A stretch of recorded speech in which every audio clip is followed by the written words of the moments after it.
democracy, it's a liberal document, it's a liberal document, so on and so forth. Does it mean that social conservatism has absolutely no place within the meaning of the Constitution? Does it mean that the society does not have the right to draw a few red lines to put down the rigor of my submission to the extent of saying, I believe that they have a cause. I just don't believe they have a case. I draw from Hindu law here that the purpose of marriage or the object of dampatya is a child, is procreation.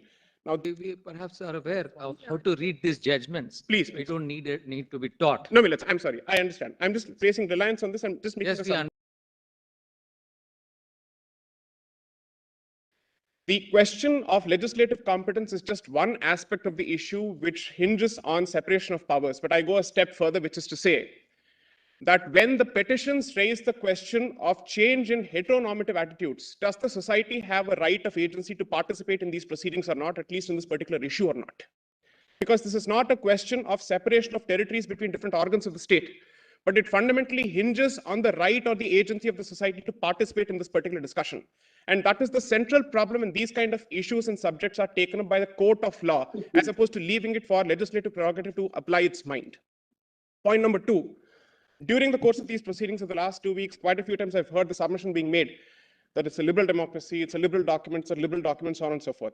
Does it mean that social conservatism has absolutely no place within the meaning of the Constitution? Does it mean that the society does not have the right to draw a few red lines to basically say thus far and no further? That is the central question. I represent a women's organization which equally represents the right of children. And therefore, as a civil society organization, the question that is being raised is that the nature of the prayers raised in the petition has the consequence of individualizing a socio-centric institution such as marriage, which is to say, as long as it is a transaction that takes place between two individuals who are consenting and who are not prohibited by any prohibition of degrees, so to speak, the rest of the society has absolutely no say as far as this institution is concerned. This, I'm sorry to say, fundamentally demeans the institution of marriage and takes away its social character. So these are the meta questions that I think which arise for consideration before this honorable court when these kind of petitions are filed. I'm sorry to say this, and let me try and perhaps tone down the rigor of my submission to the extent of saying, I believe that they have a cause. I just don't believe they have a case. The cause is different from the case. And it is important for the court to seriously consider one aspect here. When there are issues of legislative competence, there's another figure, so to speak, which is involved. And that figure's powers come under Article 111 of the Constitution, which is to say that if a legislative proposal ultimately meets with the consent of both the houses, ultimately it has to go to the Honorable President. And the Honorable President also has the power to recommend amendments to a legislation. Therefore, this is not just a question of legislative prerogative or legislative sovereignty, either from an external or an internal perspective, but there are multiple dramatis personae and stakeholders of this particular equation, the society being the chief. Because ultimately, the petitions raise the question of changing the paradigm with respect to heteronormative attitudes of legislations in general. It is not just about the SMA. Plus, my lords, is not dealing with the religion-specific legislation here, it is the SMA, which means all the more the society's participation when it comes to the SMA is warranted, is mandated, is compulsory.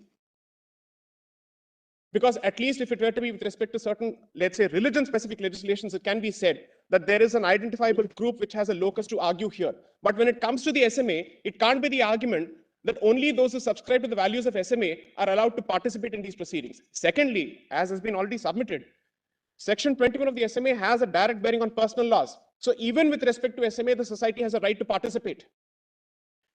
If I may say so, and I say this with the deepest of respect and the greatest of humility that I can command at this point, that the judicial mechanism cannot be a substitute to any of these steps, especially when it comes to such a serious issue.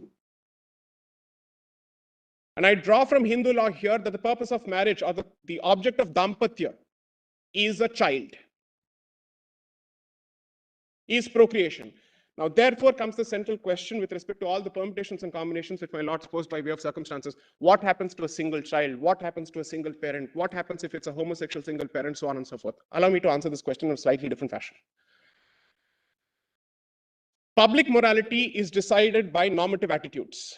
The norm is decided primarily by the mainstream. This is not a majoritarian argument. This is a statement of fact in a democracy. Point number two. when normative attitudes are sought to be revisited, to say that those who constitute the norm don't get to participate in this discussion because that particular process and that particular, let's say, dance of democracy is sought to be circumvented by using the instrumentality of the court to secure a certain outcome, I'm sorry to say, defeats the purpose of advocacy.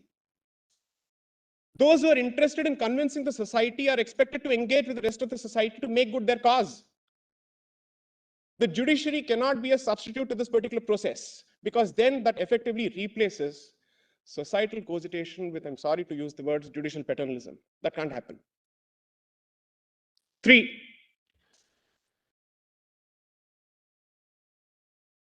the benefit of revisitation of a judgment with respect to such sensitive issues, even if it exists by way of clarifications, I'm sorry to say, is not an adequate substitute, it's a suboptimal substitute. Because if the principle that has been established by several judgments is that a judgment is not to be read in the manner of a statute, then there is no precision which can be imparted to the language or findings. And therefore, the principles of statutory interpretation don't apply. So we are left with greater uncertainty. It's our judgment that they placed reliance upon extensively. There is a plus and there is perhaps a downside to it. The plus is the judgment must be read in its context. And the issue was the recognition of a third gender. That was what it was limited itself to. And therefore, to extrapolate the findings of the particular judgment, which primarily concerned itself with self-perception, self-identification in the context of gender identity, to extend it to a marital transaction or a marriage-like transaction is to read a judgment for what it is not. Secondly, there are only 3 places. I think we perhaps are aware of how to read these judgments. Please. We don't need to be taught. No, Millets, I'm sorry. I understand. I'm just placing reliance on this. I'm just making Yes, we understand that these are Please, please. contexts. Please, Whether they're analogies or not is up to us. my lords, please, Millets. I'm grateful. The second point is, in fact, on a closer reading of this particular judgment, certain inconsistencies emerge between the 2 opinions of the very same bench in terms of what constitutes sexual orientation, what constitutes gender identity. Now, that is natural because there is a discussion that's going on there. It is not to be read in the same manner as a statute. In fact, therefore, the judgment, which doesn't exactly help their position, also points to a certain problem with respect to judicial revisitation of some of these aspects. And the judgment of Arun Kumar of the Madras High Court is actually in the teeth of the submissions being made here, which is to say narrow language being expanded through judicial interpretation contrary to legislative intent and history, is to rewrite legislative history, and judicial reinscription, which is retrospective in nature, may not be exactly permissible. That's one. Then, Millards, the submission with respect to international law, all the general instruments apart, the Yogyakarta principle, specifically clause 24.e, specifically leaves it to countries to decide if they wish to have recognition with respect to marital unions. So it's not as if there is some kind of a binding precedent here, or there's no international instrument that says that you shall. I'm not arguing for it should not be. Kindly let this caveat is important. I'm simply saying, if the door of judicial intervention in this matter is open for one case, even though the cause may be worthy, what does it do for the future? Because ultimately, it's not just a question of one matter. It's a question of the future as well. So therefore, there are specific aspects that relate to the issue in question, and there are general aspects that relate to the separation of powers and societal participation that go well beyond this matter. In light of this, my lords, my only humble submission is that there are other issues to be dealt with, and allow me to just point this out and use this particular forum to advocate only one aspect. Having actually engaged with certain transgender activists and also having worked with them, I know for a fact that one of their biggest problems is trafficking, them being pushed into prostitution, them not having legitimate livelihoods. I am not reducing or dismissing anybody's concerns with respect to what is their priority. Let me clarify that. I'm not making that submission at all. But these are certain Maslow's needs which have to be completed first and which have to be addressed first before we get to the next step. That's all I have to submit. I'm so grateful for the kind, please, it's great, deeply obliged. Now, Mr.